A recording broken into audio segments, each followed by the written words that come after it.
আসসালামু আলাইকুম রহমতুল্লাহি ওয়াবারাকাতুহু। সম্মানিত দর্শক, শেখ হাসিনার যে লৌহ কঠিন শাসন আমল, তাকে অনেকে লৌহ মানবী বলতেন, আমি বলতাম হীরক মানবী। লোহার চেয়েও অনেক বেশি কঠিন পদার্থ হলো হীরক। প্রায় সবাই মনে করতেন যে এই ভদ্রমহিলার মৃত্যু ছাড়া আর কোনো অবস্থাতেই ক্ষমতাচ্যুতি সম্ভব নয়। এই জন্য তারা করতেন কি, সবাই বলতেন যে হে আল্লাহ, শেখ হাসিনাকে জান্নাতুল ফেরদাউস দান করো।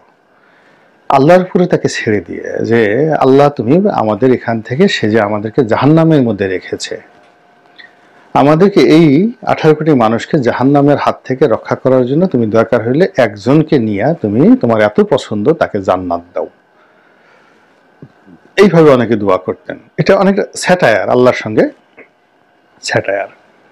কিন্তু আল্লাহ রাব্বুল আলামিন যে শাসক দেন, সেটা শেখ হাসিনা হোক, খালেদা জিয়া হোক, তারেক জিয়া হোক, জয় হোক, কিংবা ইনু সাহেব হোক, এরশাদ সাহেব হোক, জিয়া সাহেব হোক, এটা হলো যখন মানুষ যেমন আচার আচরণ, চরিত্রে, চিন্তা চেতনায়, আল্লাহ রাব্বুল আলামিন তাদেরকে ঠিক তদ্রূপ, তাদের সাথে আরো 100 গ্রেড যাকে বলা হয় ক্ষমতা সম্পন্ন, যোগ্যতা সম্পন্ন, তাদেরকে সেই পর্যায়ের শাসক দিয়ে থাকেন। মানুষ যদি সবাই মনে করে যে ধান্দাবাজি করব, সবাই যদি মনে করে একটু আইল ঠেলে ওর জমি দখল করব, সবাই যদি মনে করে যে খুব সহজে বিয়ে থা না করে পরকিয়া করব, সবাই যদি মনে করে যে না আমি কাজকর্ম বেশি এটা করবো না, সুযোগ পেলে ব্যাংক ডাকাতি করব, তাহলে দেখবেন যে এই যে মন মানসিকতা, সবাই যদি মনে করে আমরা পরিশ্রম করব না, শুয়ে শুয়ে খাবো, সারাদিন শুয়ে থাকবো, তারপরে খাবো।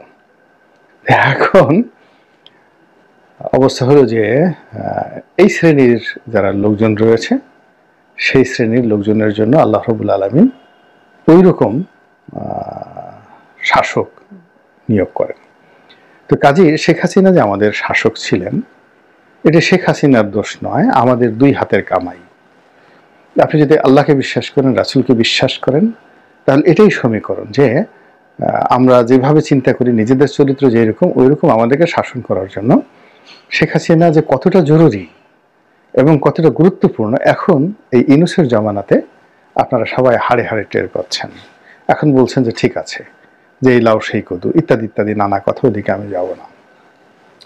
তো শেখ হাসিনার পতন কেন হলো, এগুলো নিয়ে কিন্তু বিভিন্ন জনে বিভিন্ন কথাবার্তা বলছেন।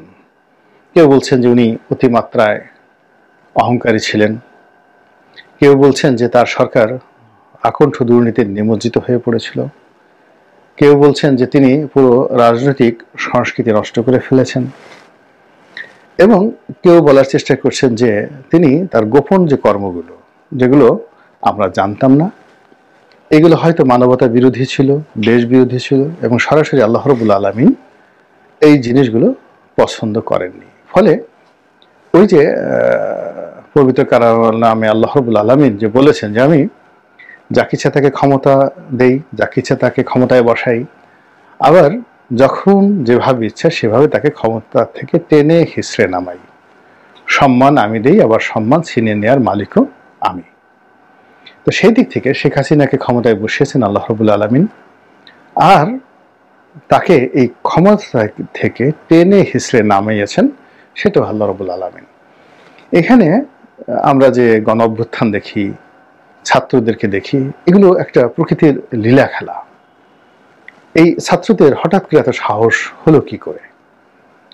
এরপরে বাকি যে সমস্ত মানুষজন শেষের দিকে সে সাহসী হলেন, তো বিশেষ করে গৃহবধূ, সাধারণ শিক্ষক, শিক্ষয়িত্রী, অভিভাবক, যারা কখনোই জীবনে কোনো ঝামেলার মধ্যে জড়াননি। যেমন ধরুন, সেই 5ই আগস্টের অনেক আগে জাহাঙ্গীরনগর বিশ্ববিদ্যালয়ের এক নারী অধ্যাপিকা, তিনি বঙ্গবন্ধুর ছবি, শেখ হাসিনার ছবি নামিয়ে ফেললেন। তিনি একটা বিভাগের প্রধান ছিলেন, তো সেখানে শেখ হাসিনার ছবি রাখতে হয়, তিনি প্রকাশ্যে ঘোষণা দিয়ে নামিয়ে ফেললেন। আমি সেই ভদ্রমহিলার সঙ্গে পরে পরিচয় হয়েছে।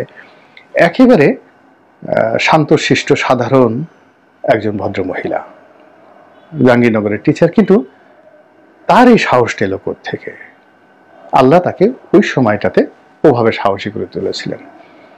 ঢাকা বিশ্ববিদ্যালয়ের অনেক শিক্ষার্থী তারা কখনো নেতৃত্বে আসেননি, কোনো হলের প্রভোস্ট হতে চাননি, কখনো প্রক্টর হওয়ার জন্য চেষ্টা করেননি, এমনকি বিশ্ববিদ্যালয়ের শিক্ষক রাজনীতিতেও তারা গুরুত্বপূর্ণ ব্যক্তি ছিলেন না, কিন্তু দেখা গেল তারা নেমে এসেছেন ছাত্রদের সঙ্গে। কিন্তু পরিচিত যারা বিএনপি প্যানেলের নেতা, আওয়ামী লীগ প্যানেলের নেতা, আপনি দেখেন তো তাদের কাউকে এই আন্দোলনের সময় আপনারা দেখেছেন কিনা? সাধারণ মানুষ নেমে এসেছে।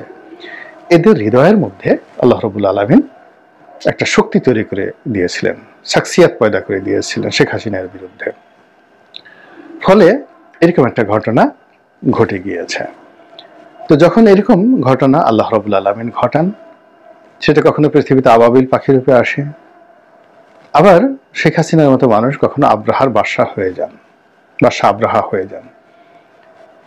এবং এই রকম ঘটনা যখন ঘটে, এইরকম ঘটনা যখন ঘটে, তখন প্রকৃতিতে আপনার যখন পতন হবে, সেই পতনের যে চিহ্নগুলো সেগুলো প্রকৃতিতে ফুটে ওঠে। আমি বহুবার বিভিন্ন টক শোতে আকার ইঙ্গিতে বলার চেষ্টা করেছি, বিশেষ করে ফ্রেঞ্চ রেভলিউশন সম্পর্কে। ফ্রান্সের যারা শাসক গোষ্ঠী তারা শেখ হাসিনার চেয়ে হাজার গুণ শক্তিশালী ছিল, এবং তারা শত শত বছর ধরে সেই পুরো ফ্রান্স এবং আশেপাশের রাষ্ট্রগুলো শত শত বছর ধরে তারা শাসন করেছিল লুই পরিবার। তা আপনি চিন্তা করেন যে এক একজনে যদি 50 বছর করে শাসন করে থাকে, সেই 1600 লুই মানে 16তম লুই, তাহলে প্রথম লুই থেকে 16তম লুই 800 বছর তো এখানেই চলে গেছে। এরকম একটা শক্তিশালী সাম্রাজ্য যার পতন হবে কেউ কখনো কল্পনা করতে পারেনি। কিন্তু সাধারণ মহিলারা তারা রাস্তায় নেমে এলো, তাদের সবার হাতে রুটি যে বানানোর যে বেলুন, আমরা যেটাকে বেলুন বলি বা বেলনি বলি, ওটা নিয়ে রাস্তায় নেমে এলো। এর কারণ হলো পুরুষরা সব শক্তি হারিয়ে ফেলেছিল, সৈনিকরা সব যাকে বলা হয় রাজার তাবেদার হয়ে গেছিল, এবং রাজার বিরুদ্ধে কথা বলার মতো কোনো কণ্ঠ ছিল না। তো হঠাৎ করে পাউরুটির দাম বেড়ে গেল, রুটির দাম বেড়ে গেল, আটার দাম বেড়ে গেল, ময়দার দাম বেড়ে গেল। তো মহিলারা বিদ্রোহী হলে রাস্তায় বের হয়ে এলেন, এবং সেই আন্দোলনটা অল্প কয়েকদিনের মধ্যে এমনভাবে দানা বাঁধল যেটি বাস্তিল দুর্গের পতনের মাধ্যমে পুরো ফ্রান্সের একটা বিপ্লব ঘটিয়ে দিল। এবং ঠিক হুবহু এই যে ঘটনাটি বাংলাদেশে ঘটেছে, এবং বাংলাদেশে যে এরকম একটা ঘটনা ঘটবে এটা আমি 2014 সন থেকে হাজার হাজার বার লিখেছি, বলেছি। তো যা হোক, আমার কাজ ছিল বলার, যাদের কাজ ছিল শোনার তারা শুনেছেন, আর যাদের কাজ ছিল না শোনার তারা শুনেননি। এবং বাস্তবে এসে 2024 সনের আগস্ট মাসে আসলে এই ঘটনাটাই ঘটেছে।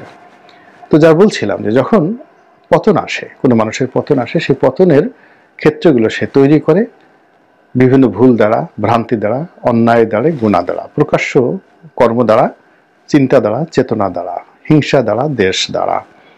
যেমন শেখ হাসিনা তারেক রহমান সাহেবকে হিংসা করতেন, ঘৃণা করতেন, হিংসা না ঠিক ঘৃণা করতেন।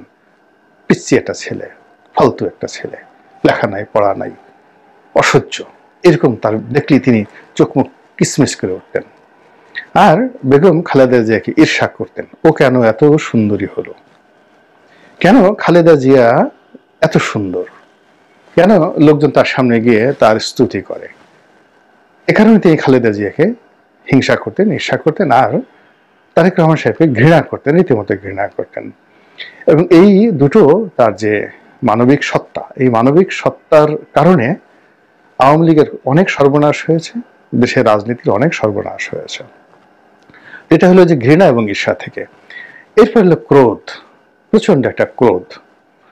ক্রোধ থেকে অনেক কিছু হয়, আমরা ইংরেজিতে বলি ম্যালিস প্রিজুডিস। তো সেই ম্যালিস এবং প্রিজুডিস, বা কাউকে আপনি শত্রু মনে করেন, একেবারে শত্রু মনে করেন, তো এই শত্রু মনে করার যে মনোবৃত্তি, যেটা কুকুরের মধ্যে আছে, কুকুরে যে সারাক্ষণ ঘেউ ঘেউ করে, কেন ঘেউ ঘেউ করে, তার মধ্যে একটা প্রবৃত্তি, সে অনেককে শত্রু মনে করে, খুব অল্প লোককে সে বন্ধু মনে করে। তাকে যারা খাবার ঠাবার দেয় প্রভু, তার যারা প্রভু, এই প্রভু ছাড়া বাকি সবাইকে সে শত্রু মনে করে। এই জন্য ঘরের মধ্যে আপনি গলায় চেন রাখেন, যা কিছু রাখেন, সে ঘেউ ঘেউ করতেই থাকে। তো মানুষের মধ্যে এরকম একটা প্রবৃত্তি থাকে, অপরকে শত্রু মনে করার প্রবৃত্তি থাকে। সবকিছুর মধ্যে সে নেগেটিভ খুঁজে পায়, হ্যাঁ বুঝেছি, এর মধ্যে এটা আছে, এটা আছে। জামাত বলতে সব খারাপ, সবাই রাজাকার, সবাই আলবদর, সবাই আশামস, দাড়ি টুপি যাদের আছে এরা সবাই জামাত। এই যে একটা মনোবৃত্তি, এই ম্যালিস এবং প্রিজুডিস, দাড়ি টুপির প্রতি যে ক্রোধ এবং ক্ষোভ, এই সন্দেহ থেকে, অবিশ্বাস থেকে এই বাংলাদেশে আওয়ামী লীগের রাজনীতি তছনছ হয়ে গেছে। এরকম আমি অসংখ্য ঘটনা বলতে পারি, যে ঘটনার কারণে মূলত ধীরে ধীরে ধীরে ধীরে 15 বছর ধরে তার যে পতন, সেই পতনের একটা ক্ষেত্র তৈরি হয়ে গেছে। তো যখন হয় এরকম পতনের একটা ক্ষেত্র তৈরি হয় এবং আপনার পতন নিশ্চিত হয়ে যায়, তখন আল্লাহ রাব্বুল আলামিন প্রকৃতিগতভাবে দুটো ঘটনা ঘটায়। আপনার চোখে মুখে মৃত্যু দূত সবসময় ঘুরতে থাকে, আপনি ঘুমানোর সময় টের পাবেন, এবং যে লোকটির হাতে আপনার পতন হবে আপনি তাকে চিনতে পারবেন। কেউ তো মরে যাওয়ার পর ফিরে আসেনি, অনেকে বলেন যে মরার আগে আগে হযরত আজরাইল আলাইহিস সালামকে সেই যে যিনি মারা যাবেন মৃত পথযাত্রী তিনি দেখতে পারেন।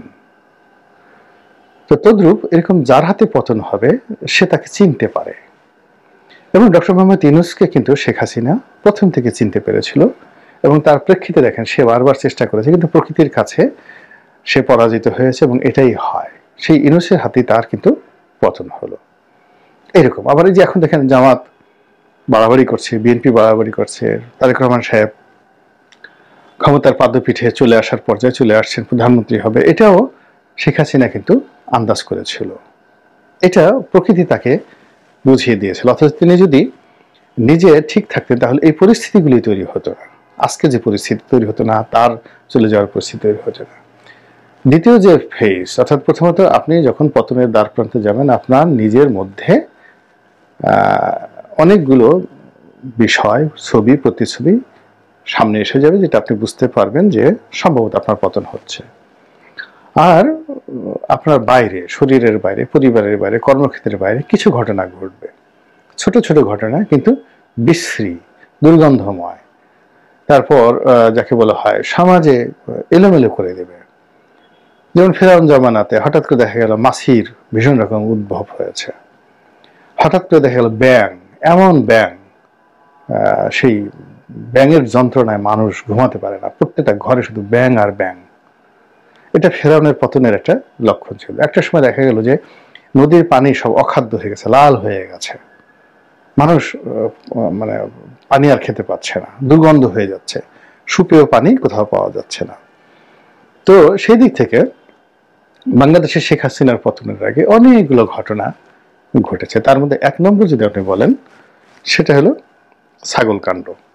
কি একটা ছাগল, 15 লাখ টাকা একটা ছাগল বিক্রি হবে, এবং সেই ছাগল কে কিনলো, তারপরে কে বিক্রি করলো, সেটা নিয়ে যে কিনলো তার সর্বনাশ হলো, যে বিক্রি করলো তার সর্বনাশ হলো, এবং কোনো কিছুই নিয়ন্ত্রণের মধ্যে ছিল না। একটা ছাগলের কারণে দেখা গেল যে পুরো বাংলাদেশ এ মাথা থেকে ও মাথা পর্যন্ত তছনছ হয়ে গেল। ঠিক সেই যে সূরা বাকারার সেই গরুর মতো ঘটনা, কিংবা সূরা বাকারার সেই যে বাছুর পূজার মতো এরকম একটা ঘটনা। তারপরে আরেক ঘটনা আসলো, সেই পিএসসির প্রশ্নপত্র ফাঁস। এক লোক ওলি আল্লাহর মতো চেহারা, ড্রাইভার ছিল কোনো এক সময় পিএসসির চেয়ারম্যানের, এবং সেই পরিচয়কে ব্যবহার করে সে বিশাল একটা সিন্ডিকেট তৈরি করে শত শত হাজার হাজার কোটি টাকা সে নাকি এই প্রশ্নপত্র ফাঁস করে বিক্রি করেছে, এবং এটা সারা বাংলাদেশে তোলপাড় সৃষ্টি করে ফেলল। আর সবার শেষে একটা গালি, রাজাকারের বাচ্চা। তো শেখ হাসিনা বহুবার বহুজনকে বহু গালি দিয়েছেন,